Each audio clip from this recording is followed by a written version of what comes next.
Hello friends, कैसे हैं आप सब। हमें उम्मीद है कि आप सब अच्छे ही होंगे। आज हम आपके लिए लेकर आए हैं क्लास 10th के भौतिक विज्ञान का चैप्टर नंबर 1, जिसका नाम है प्रकाश का परावर्तन तथा प्रकाश का अपवर्तन। प्रकाश का परावर्तन और प्रकाश का अपवर्तन, इसका हम वन शॉट एक वीडियो लेकर आए हैं।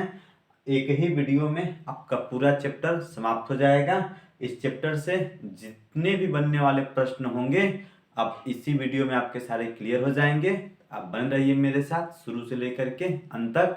आइए हम लोग स्टार्ट करते हैं। सबसे पहले हम लोग आपका पहला हेडिंग है पहले चैप्टर का, जिसका नाम है, आप देख पा रहे होंगे, प्रकाश। प्रकाश की जो डिफिनीशंस है इसको हम लोग समझने की कोशिश करते हैं कि प्रकाश किसे कहते हैं।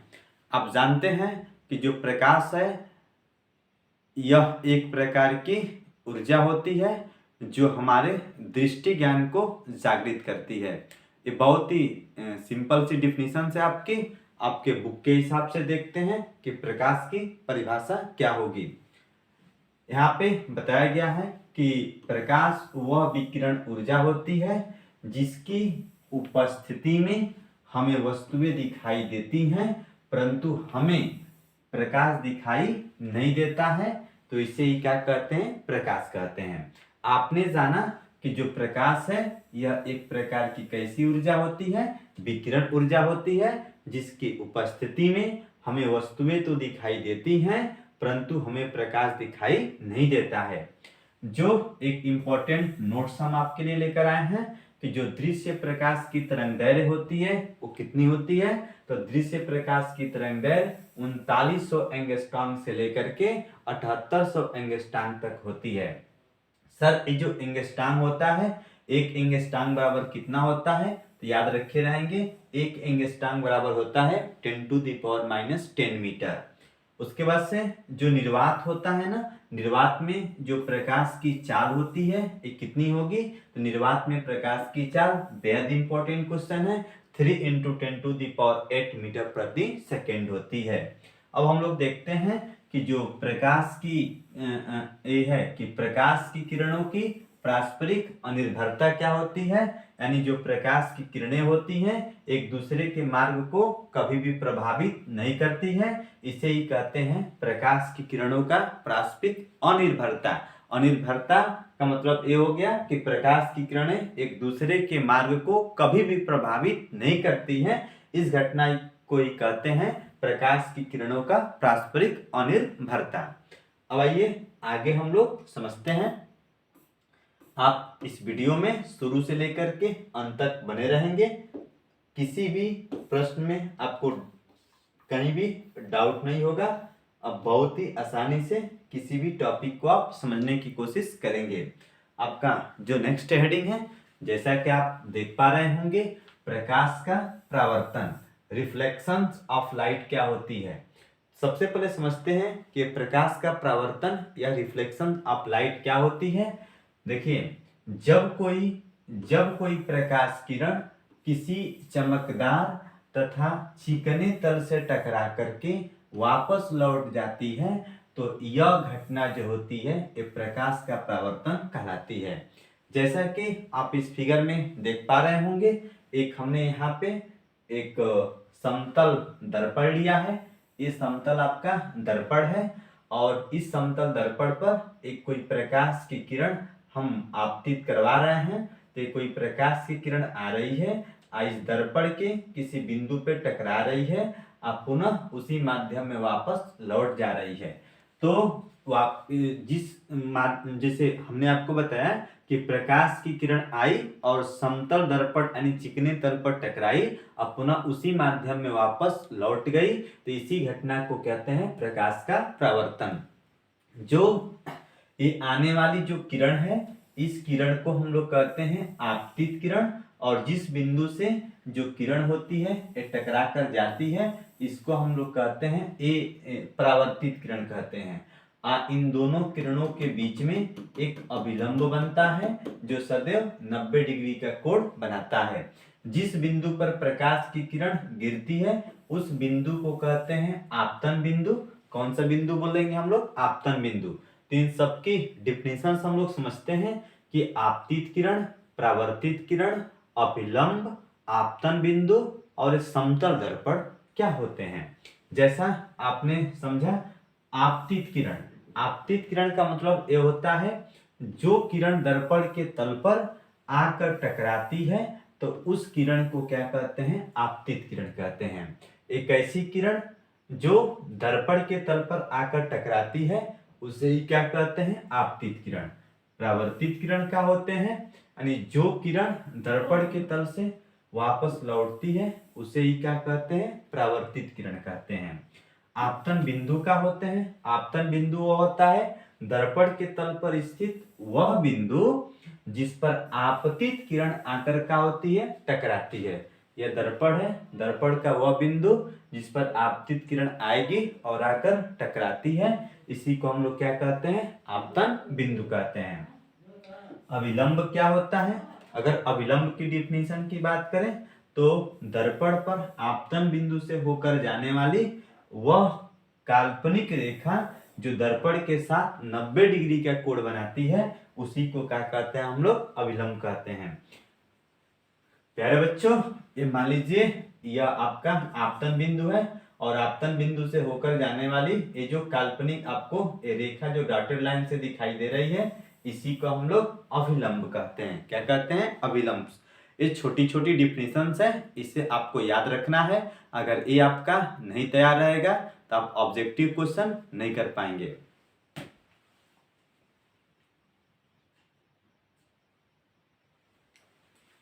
चलिए आइए आगे देखते हैं।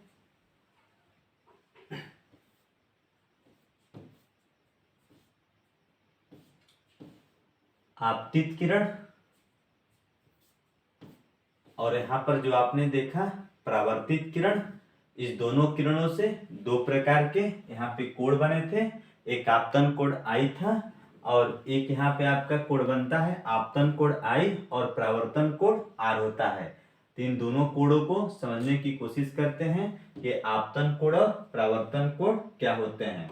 अगर हम बात करें कि आपतन कोण क्या होता है तो आपतन कोण की यदि बात करें तो कह सकते हैं कि सर आपतित किरण अभिलंब के साथ जो कोण बनता है, आपतित किरण जो आ रही थी, अभिलंब जो आपतन बिंदु से 90 डिग्री का कोण बन रहा था, उन दोनों के साथ जो कोण बनता है उसको उस कोण को क्या कहते हैं, आपतन कोण कहते हैं।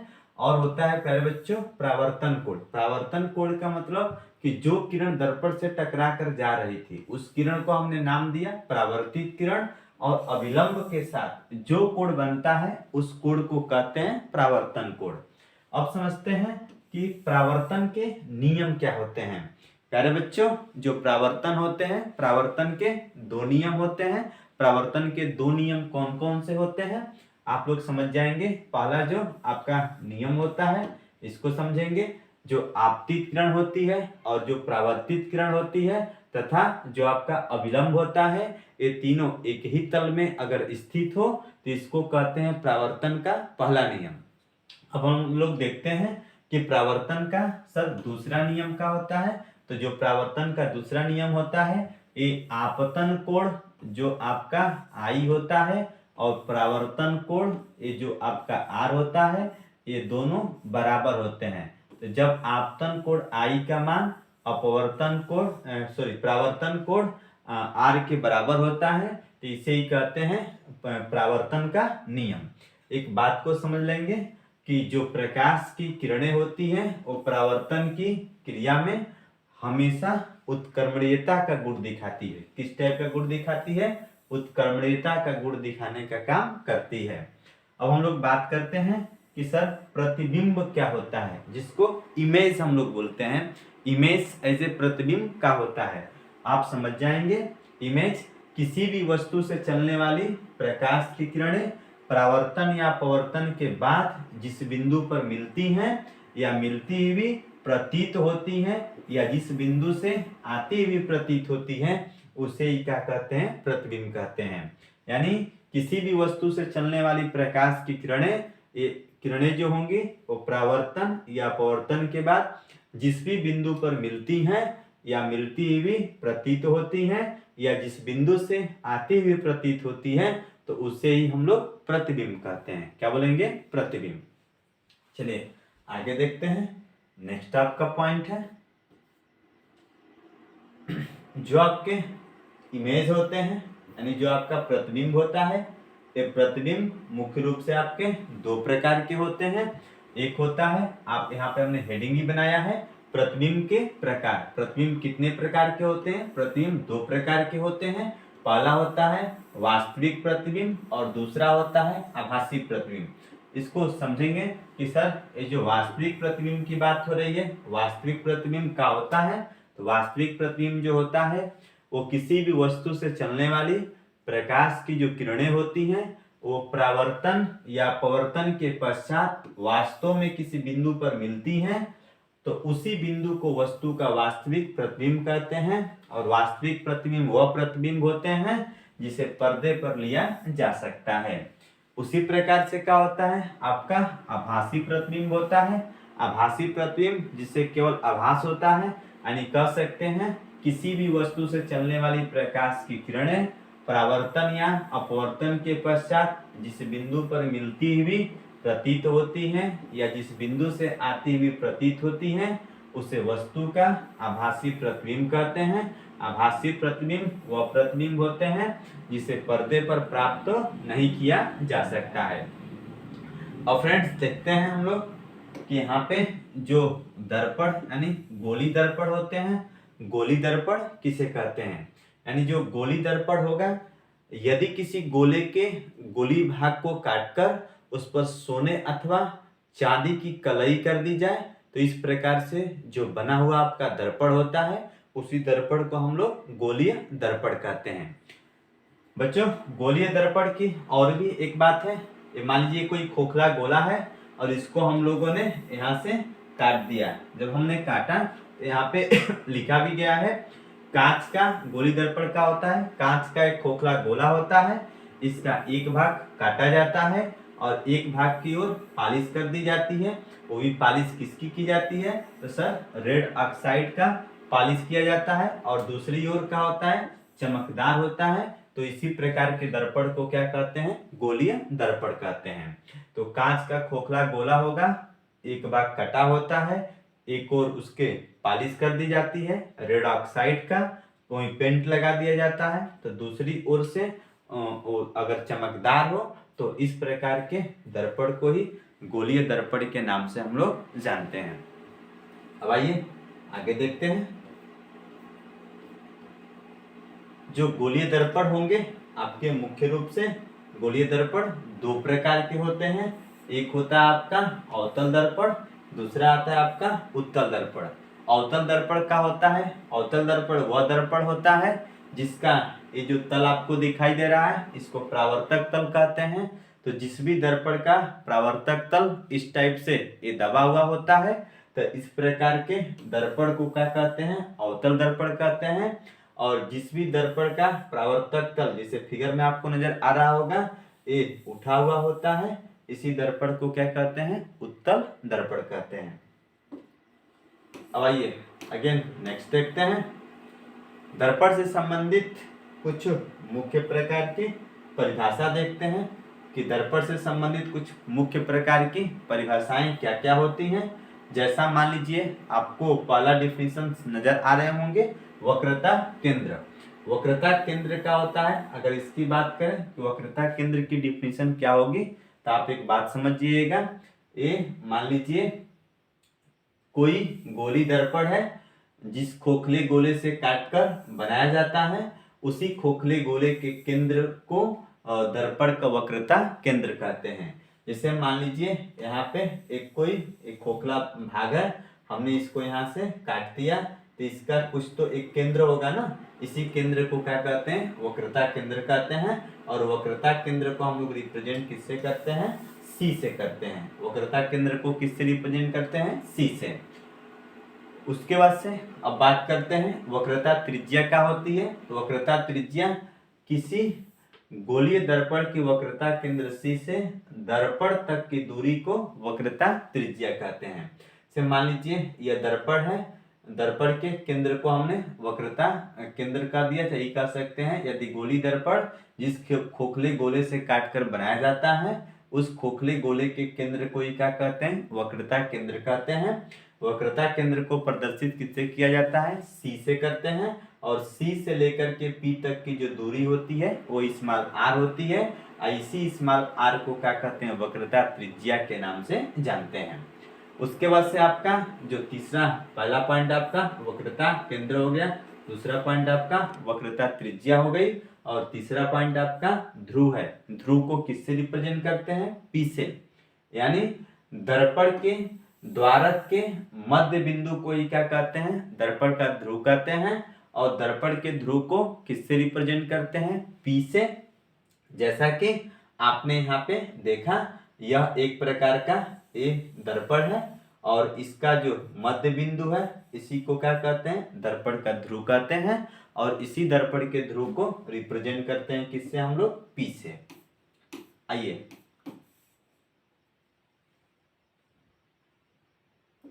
प्यारे बच्चों, आपकी नेक्स्ट हेडिंग है यहाँ पे कि मुख्य अक्ष क्या होता है। ये दर्पण से संबंधित एक बहुत ही महत्वपूर्ण परिभाषा है, आपसे कहीं ना कहीं पूछ ली जाती है। मुख्य अक्ष क्या होता है?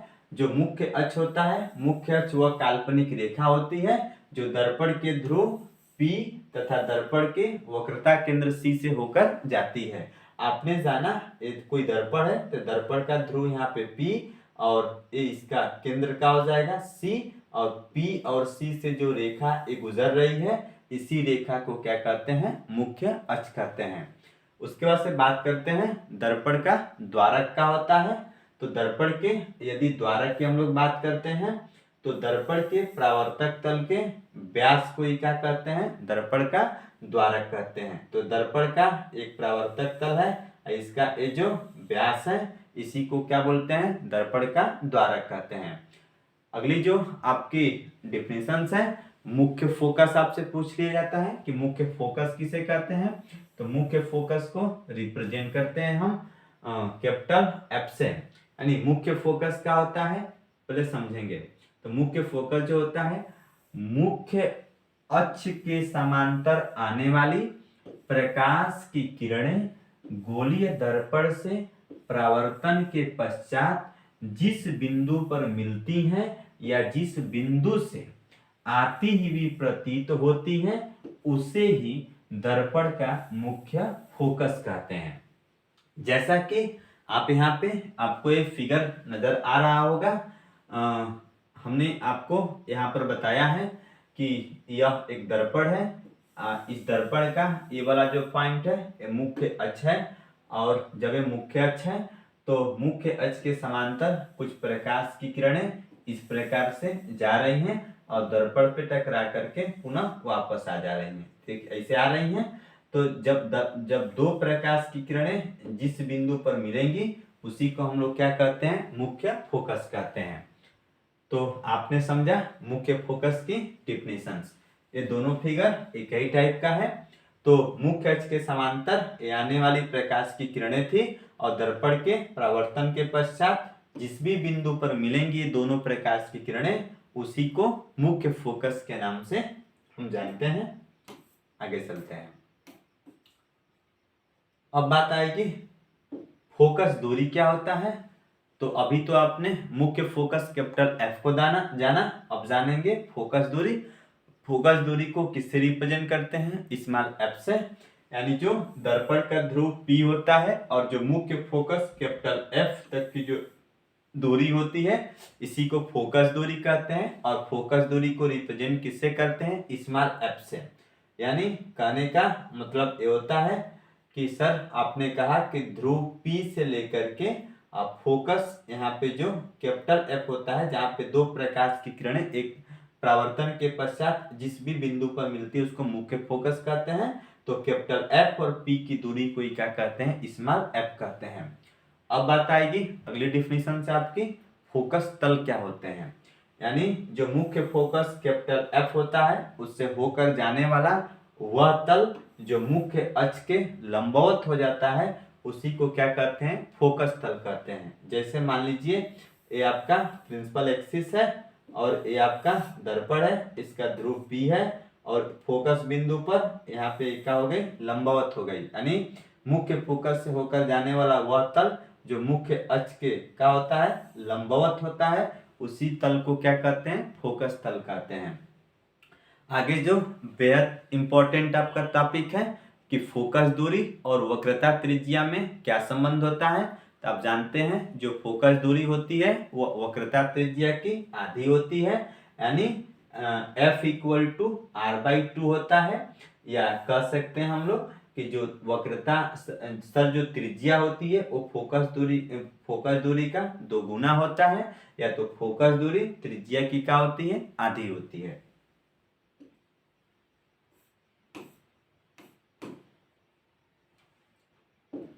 सबसे इंपॉर्टेंट आपका टॉपिक है कि जो अवतल दर्पण होते हैं, अवतल दर्पण से प्रतिबिंब खींचने के नियम कौन कौन से होते हैं।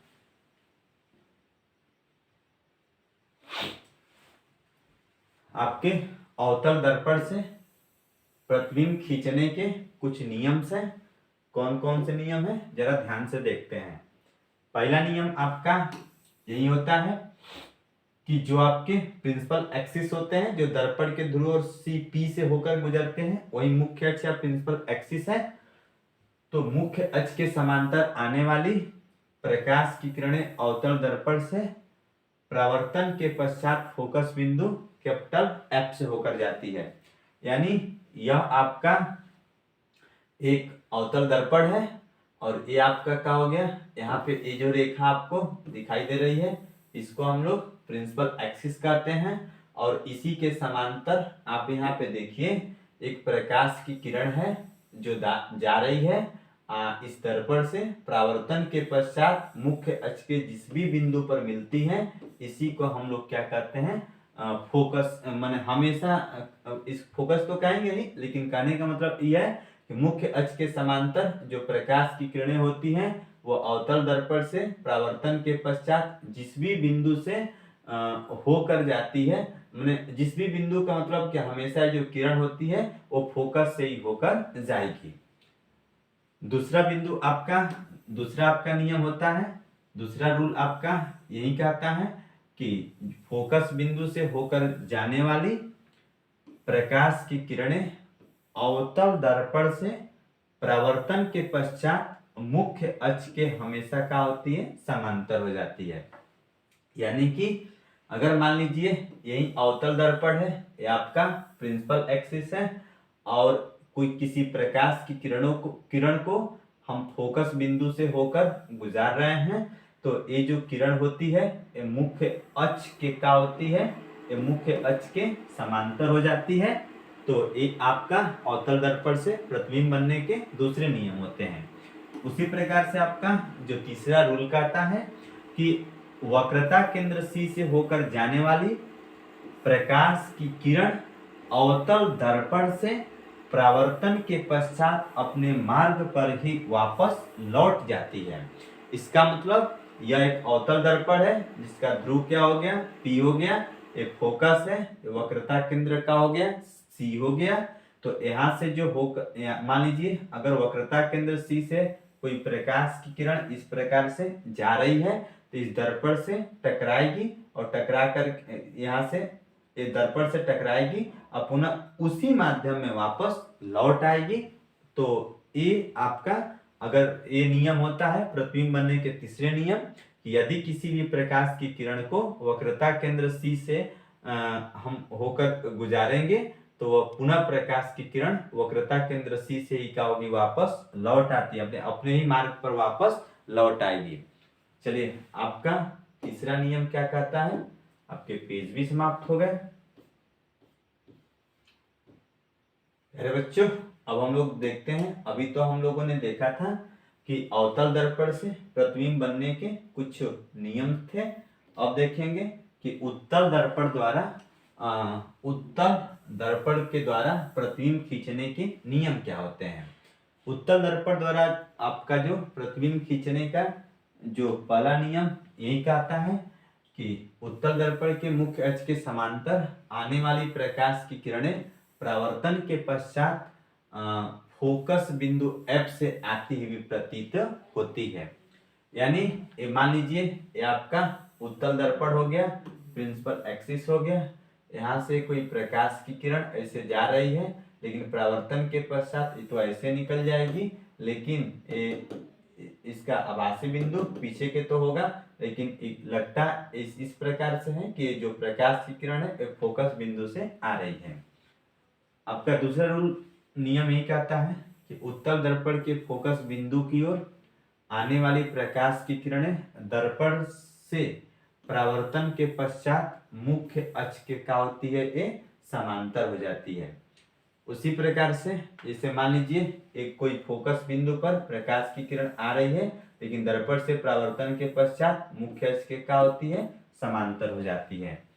आपका तीसरा रूल यही कहता है कि उत्तल दर्पण के वक्रता केंद्र C की ओर आने वाली प्रकाश की किरण दर्पण से परावर्तन के पश्चात अपने मार्ग पर ही क्या होती है, वापस लौट आती है। जैसे मान लीजिए यह उत्तल दर्पण है, यहाँ पे फोकस है, वक्रता केंद्र C है, यहाँ पे प्रकाश की किरण ऐसे जा रही है, तो ऐसे जा रही है तो पुनः इसी मार्ग पर क्या होगी, वापस लौट आती है।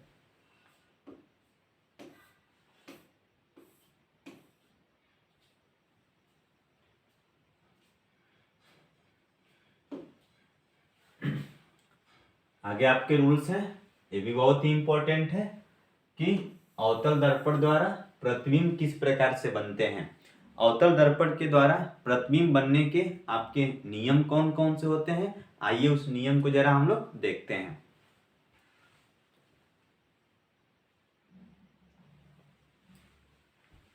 नियम की बात करें, पहला नियम यही होता है, आपका किरण आरेख भी बनाया गया है। अगर मान लीजिए अवतल दर्पण द्वारा प्रतिबिंब किस प्रकार से बनता है, यदि आपकी वस्तु अनंत पर होती है, कहां पर होती है, अनंत पर, तो ध्यान देंगे अगर वस्तु आपकी अनंत पर होगी तो आपका जो प्रतिबिंब होगा उल्टा होगा। कहां पर बनता है प्रतिबिंब, फोकस पर बनता है। कैसा बनेगा, वास्तविक बनेगा, और कैसा होगा, वस्तु से छोटा होगा। जैसे यह अवतल दर्पण है और मान लीजिए कि अवतल दर्पण के फोकस बिंदु से हमने प्रकाश की किरण को गुजारा, तो मुख्य अक्ष के क्या हो गई, समांतर हो गई।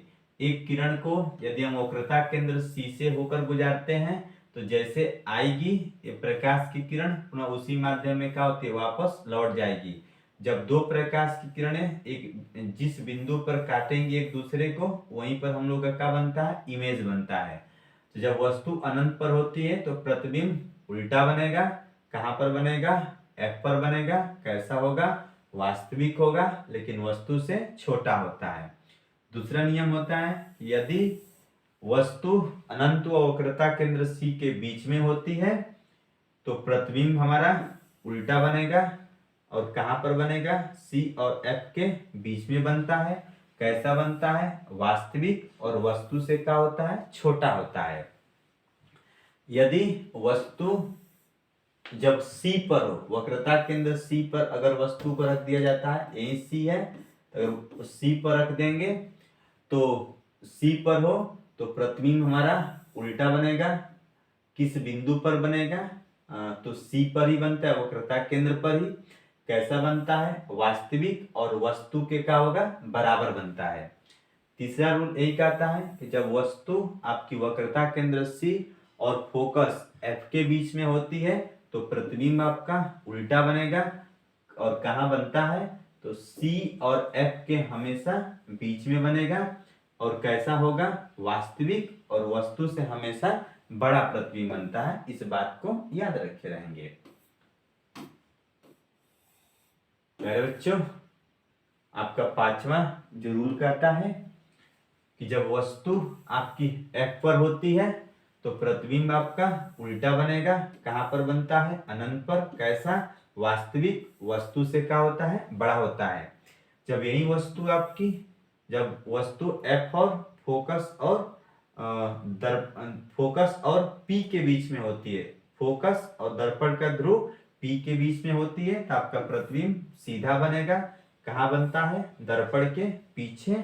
और कैसा होगा, आभासी, और वस्तु से क्या होता है, सदैव बड़ा होता है। अब देखते हैं,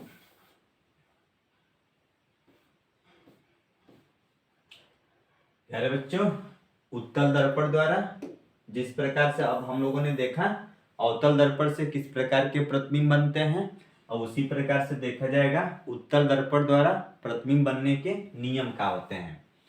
तो अवतल द्वारा प्रतिबिंब बनने के नियम के लिए कुल कितनी प्रकार की स्थितियां होती हैं, 6 प्रकार की विशेष स्थितियां होंगी, इसको ध्यान देंगे। अब देखेंगे उत्तल दर्पण द्वारा प्रतिबिंब बनने के नियम क्या होते हैं। उत्तल दर्पण द्वारा प्रतिबिंब बनने के आपके नियम यही होते हैं। अगर जैसे मान लीजिए आपकी जो वस्तु है इस बिंदु पर दर्पण के उत्तल दर्पण के पीछे रखी गई है, तो आपका प्रतिबिंब सीधा बनेगा और कैसा होगा, आभासी। और कहाँ पर बनता है, दर्पण के हमेशा पीछे बनेगा, और कह सकते हैं वो भी कहाँ पर, P और F के बीच में, और कैसा होगा, वस्तु से हमेशा छोटा होगा। तो ये पहला नियम होता है।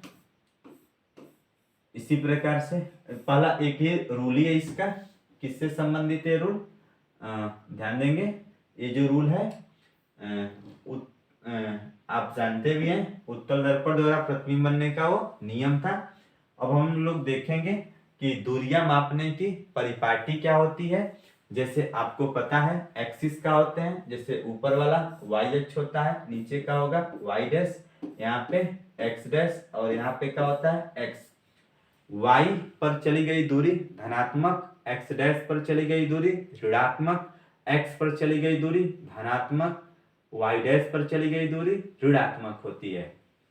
यह एक प्रकार का आपका दर्पण है। तो दर्पण है तो दर्पण के इस दिशा में दूरी क्या हो जाएगी, ऋणात्मक, इधर क्या होगी, धनात्मक, ऊपर क्या होती है धनात्मक, नीचे क्या होती है ऋणात्मक होती है। इस प्रकार से अवतल दर्पण के द्वारा दूरियों का हम लोग मापन करते हैं। आइए आगे देखते हैं।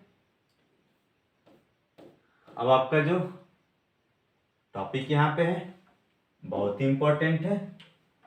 जैसा कि गोलीय दर्पण जो होते हैं, उत्तल और अवतल दर्पण, तो गोलीय दर्पण के लिए U, V और F में, U, V और F में क्या संबंध होते हैं। U माने वस्तु की दूरी, V माने प्रतिबिंब की दूरी, F क्या होते हैं आपके, फोकस दूरी होते हैं। प्यारे बच्चों, यदि दर्पण से वस्तु की दूरी U हो, दर्पण से प्रतिबिंब की दूरी V हो, दर्पण की फोकस दूरी स्मॉल f हो, तो दर्पण की फोकस दूरी को ज्ञात करने के लिए फार्मूला होता है 1/f = 1/v + 1/u। वस्तु की दूरी जो होती है सदैव ऋणात्मक लेनी चाहिए। वस्तु की दूरी हमेशा क्या होगी, ऋणात्मक होती है। और अवतल दर्पण के लिए फोकस दूरी ऋणात्मक होती है, जबकि उत्तल दर्पण के लिए जो फोकस दूरी होगी आपकी धनात्मक होती है। इन दो बातों को आप याद रखे रहेंगे। चलिए, आपने सूत्र भी जाना, अब देखते हैं। एक आपके यहाँ पे डेफिनेशन है, पूछ लिया जाता है 1 नंबर में कि संयुग्मी फोकस अथवा संयुग्मी बिंदु क्या होते हैं।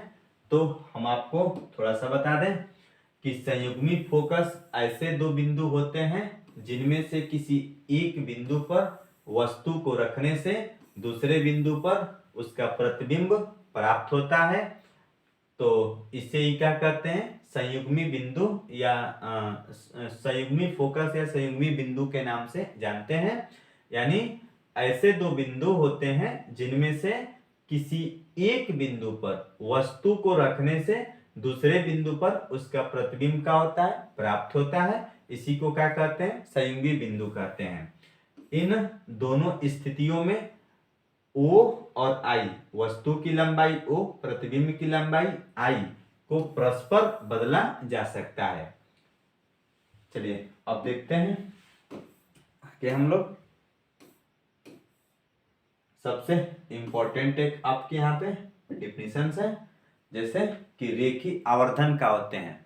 रेखीय आवर्धन की बात करें हम लोग रेखीय आवर्धन को रिप्रेजेंट करते हैं m से, प्रतिबिंब की लंबाई और वस्तु की लंबाई के अनुपात को ही हम रेखीय आवर्धन कहते हैं। जैसा मैंने बोला भी, यहाँ पे आप देख पा रहे होंगे, किसी प्रतिबिंब की लंबाई I, वस्तु की लंबाई O की अनुपात को ही क्या कहते हैं, रेखीय आवर्धन कहते हैं।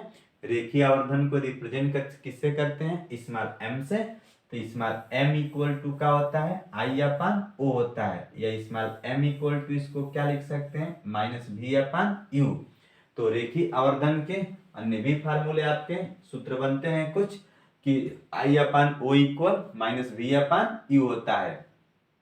चलिए अब देखते हैं, क्वेश्चन पूछता है, एग्जामिनर भी आपसे क्वेश्चन करता है कभी कल, आप कि अभी प्रोजेक्ट में वाइवा होगा तो उसमें पूछा जाता है कि एक दर्पण अगर आपको दे दिया जाए तो आप दर्पण की पहचान किस प्रकार से करेंगे। दर्पण की पहचान को करने के लिए प्यारे बच्चों, पहला आपका पॉइंट होता है स्पर्श करके। क्या करते हैं, स्पर्श करके। यदि मान लीजिए एक दर्पण दे दे, अगर आपको स्पर्श करके पहचान ना हो तो आप किस प्रकार से पहचान करेंगे।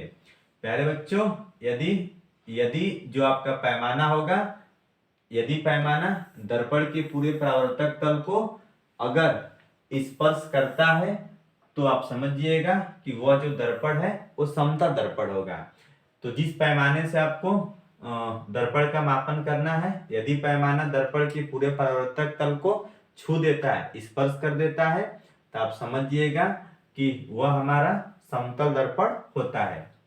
अब देखते हैं, यदि मान लीजिए आपका जो पैमाना है, यदि पैमाना दर्पण के परावर्तक तल को केवल किनारों को स्पर्श करता है, मतलब पूरा स्पर्श नहीं करता है, किनारों को स्पर्श करता है, तो वह जो आपका दर्पण होता है उत्तल दर्पण होगा। यदि मान लीजिए आपके जो पैमाने हैं, यदि दर्पण के परावर्तक तल को केवल बीच में ही स्पर्श करता है, तो वह जो आपका दर्पण होगा उत्तल दर्पण होगा। इस बात को समझिएगा, यदि पैमाना दर्पण के केवल परावर्तक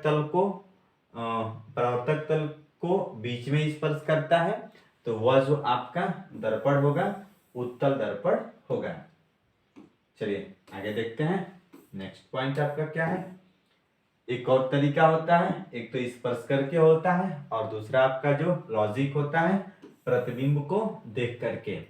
प्रतिबिंब को देख करके आप किसी भी दर्पण की पहचान किस प्रकार से करेंगे कि यह उत्तल दर्पण है कि अवतल दर्पण है कि समतल दर्पण है। यदि मान लीजिए पहला आपका टॉपिक है, यदि प्रतिबिंब सदैव सीधा वस्तु के बराबर बनता है तो आप समझिएगा कि वह जो दर्पण है आपका समतल दर्पण है। यदि वस्तु दूर होने पर प्रतिबिंब आपका उल्टा व छोटा, परंतु पास होने पर प्रतिबिंब सीधा व बड़ा बने, तो आपको समझ जाना है कि सर वह जो दर्पण है अवतल दर्पण है। यदि प्रतिबिंब आपका सदैव सीधा व वस्तु से छोटा बनता है तो वह जो आपका दर्पण होगा उत्तल दर्पण होता है। इस प्रकार से हम लोग दर्पण की पहचान करते हैं, किस प्रकार से, प्रतिबिंब को देख करके। और आपके टॉपिक है अवतल जो दर्पण होता है। सर अवतल दर्पण के उपयोग और उत्तल दर्पण का उपयोग कहाँ पे और किस प्रकार से किया जाता है, तो हम आपको बता दें। अगर पहचान की बात की जाए कि अवतल दर्पण के, पहले अभी आपने जाना पहचान, अब जानेंगे सर उपयोग कैसे किया जाता है। तो पहला उपयोग होता है कि दाढ़ी बनाने में करते हैं। दूसरा आपका जो उपयोग होता है डॉक्टर के द्वारा आँख, नाक, कान, गले आदि को चेक करने में करते हैं।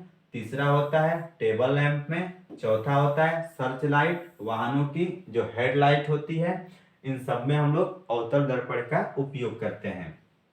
इसी प्रकार अगर आपसे पूछ लिया जाए कि सर उत्तल दर्पण के उपयोग कैसे किया जाता है, उत्तल दर्पण के जो उपयोग होते हैं, गली और बाजार में जो लगे हुए लैंप होते हैं, ऐसे जो लैंप लगे होते हैं ना, वो लैंपों में किस दर्पण का उपयोग किया जाता है, उस पर उत्तल दर्पण का। जो ड्राइवर की सीट के बराबर में जो आपका लगा होगा, आप समझिएगा कि कौन सा दर्पण होता है, उत्तल दर्पण होते हैं। अब देखते हैं आगे हम लोग, आपका अगला टॉपिक क्या है। आपका अभी तक आपने जो भी टॉपिक पढ़ा, ये टॉपिक आपका प्रकाश के परावर्तन से था। अब आप लोग प्रकाश का परावर्तन जितना आपने पढ़ा उतना ही आपका सिलेबस है, और उससे अधिक आपका कभी भी सवाल आपके बोर्ड परीक्षा में नहीं बन सकते हैं। अब देखते हैं जो प्रकाश का अपवर्तन होता है। प्यारे बच्चों, प्रकाश का अपवर्तन क्या होता है, इसको सुन लेंगे आप लोग। प्रकाश का अपवर्तन, जब कोई प्रकाश की किरण एक माध्यम से दूसरे माध्यम में प्रवेश करती है या जाती है तो अपने मार्ग को बदल लेती है, इस घटना को ही क्या कहते हैं, प्रकाश का अपवर्तन कहते हैं। ध्यान देंगे, जब कोई भी प्रकाश की किरण एक माध्यम से दूसरे माध्यम में प्रवेश करेगी तो अपने मार्ग को बदल लेती है, इसी घटना को क्या कहते हैं, प्रकाश का अपवर्तन कहते हैं। जैसा कि आपको ये फिगर फिसा रहा होगा, यह एक तल है, इसको हमने दो भागों में बांट दिया। ऊपर आपका वायु है, एयर होगा तो वह माध्यम विरल होगा, जल होगा तो वह माध्यम आपका सघन होगा। ध्यान देंगे, एक कोई प्रकाश की किरण इस दर्पण के इस तल के इस बिंदु पर आ रही है, तो जो किरण आती है उसको आपतित किरण कहते हैं। लेकिन ये जो किरण थी इसको सीधे जाना चाहिए, बट इसने क्या कि अपने मार्ग को बदल ली, तो इस किरण को क्या कहते हैं, अपवर्तित किरण। और ये जो घटना आपको नजर आई, इसी घटना को क्या कहते हैं, प्रकाश का अपवर्तन कहते हैं। यानी प्रकाश की किरण का प्रकाश की किरण को अपने मार्ग को चेंज कर लेने की जो घटना होती है, उसी घटना को हम लोग क्या कहते हैं, प्रकाश का अपवर्तन कहते हैं। अब ध्यान देंगे, आगे है आपका, जब कोई प्रकाश की किरण विरल माध्यम से सघन माध्यम में प्रवेश करती है तो वह अविलंब की ओर क्या होती है, झुक जाती है। यहाँ पे आपका जल है और एक क्या है बाबू, वायु है। यह जल, यह वायु, ये क्या हो गया, आपका अभिलंब हो गया। तो आपने जाना कि जब कोई प्रकाश की किरण अब विरल माध्यम से किधर जाती है, सघन माध्यम में प्रवेश करती है, तो अविलंब की ओर क्या होगी, झुक जाएगी। जैसे ए आपका क्या है, ए अविलंब है, ये किरण अविलंब की ओर क्या हो गई है, झुक गई है। क्यों?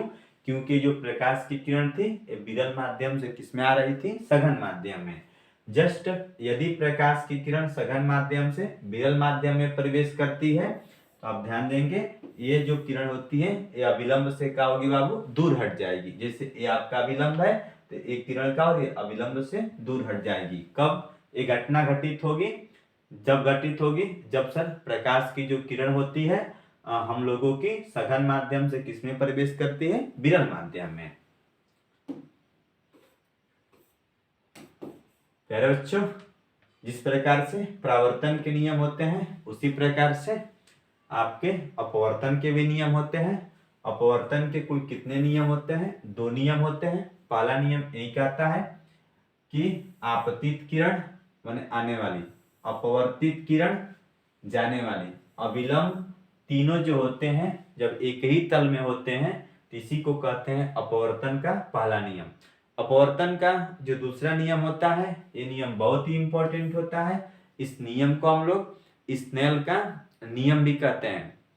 स्नेल के नियम की बात करते हैं, या कह लीजिए अपवर्तन का सद्द्वितीय नियम का होता है।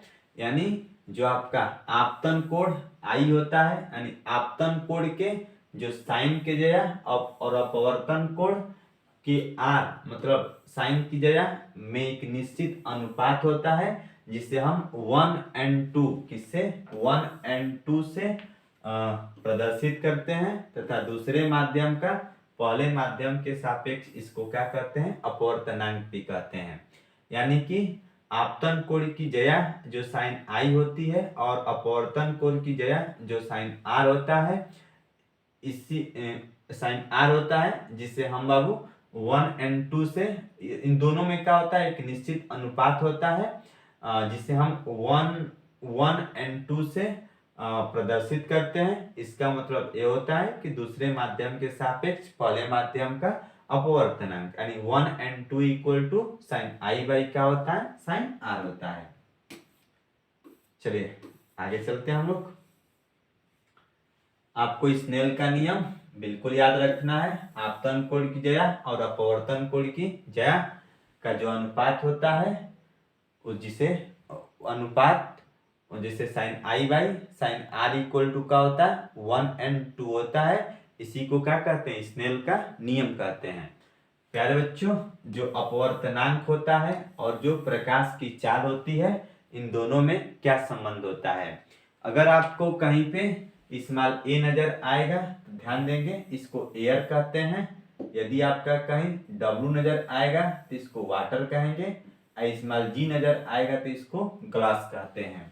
यानी यहाँ पे है A N ji. A N जी का मतलब ये होता है एयर के सापेक्ष ग्लास का अपवर्तनांक बराबर होता है वायु में प्रकाश की चाल बटे में कांच में प्रकाश की चाल, बराबर वायु में प्रकाश की चाल को सी से और कांच में प्रकाश की चाल को किससे रिप्रेजेंट करते हैं, VG से। यानी ए एन जी इक्वल टू होता है C बाई VC। ये आपका पहला फार्मूला है। या इसको ऐसे लिख सकते हैं 1 and 2 पहले माध्यम के सापेक्ष दूसरे माध्यम का अपवर्तनांक बराबर V1 बटा में क्या होता है, V2। पहले माध्यम में प्रकाश की चाल बटा में दूसरे माध्यम में प्रकाश की चाल। चाहे ए एंड डब्ल्यू एयर के सापेक्ष जो वाटर का अपवर्तनांक होगा C बाई का होगा VW होता है। A N W by A N G equal to VG by का होगा VW होता है। अब देखिए यहाँ पे कुछ अपवर्तनांक है। जैसे एयर का अपवर्तनांक कितना होता है 1.00। वाटर के अपवर्तनांक एयर के सापेक्ष वाटर का अपवर्तनांक 1.3 होगा। ग्लास का अपवर्तनांक यानी एयर के सापेक्ष ग्लास का अपवर्तनांक का होता है 1.5 होता है। ये भी आपका बहुत ही इंपॉर्टेंट टॉपिक है, इसको रेडी रखेंगे। प्यारे बच्चों, अब हम लोग लेंस की बात करते हैं।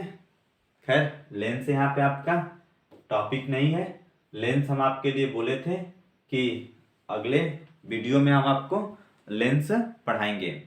तो ये अभी तक आपने जो पढ़ा ये प्रकाश के अपवर्तन और प्रकाश का परावर्तन और प्रकाश के अपवर्तन से संबंधित जितनी भी प्रकार का टॉपिक था, आपके मोस्ट इम्पोर्टेंट जो आपका पूरा फिजिक्स यानी क्लास 10 के फिजिक्स का जो आपका निचोड़ था अपवर्तन और परावर्तन से जो बनने वाले क्वेश्चन थे, उसको आज हमने आपको वन शॉट में बताया। यदि मेरी वीडियो आपको पसंद आई हो तो आप दोस्तों के साथ इस शेयर कीजिए और लाइक भी कीजिए और एक दूसरे को भी बताइए कि हाँ, हमारे इस official YouTube channel US teaching point पर अगर आपको मैथ साइंस सीखना हो तो आप जरूर इस चैनल को सब्सक्राइब कीजिए। आप सबको थैंक यू, बहुत बहुत धन्यवाद।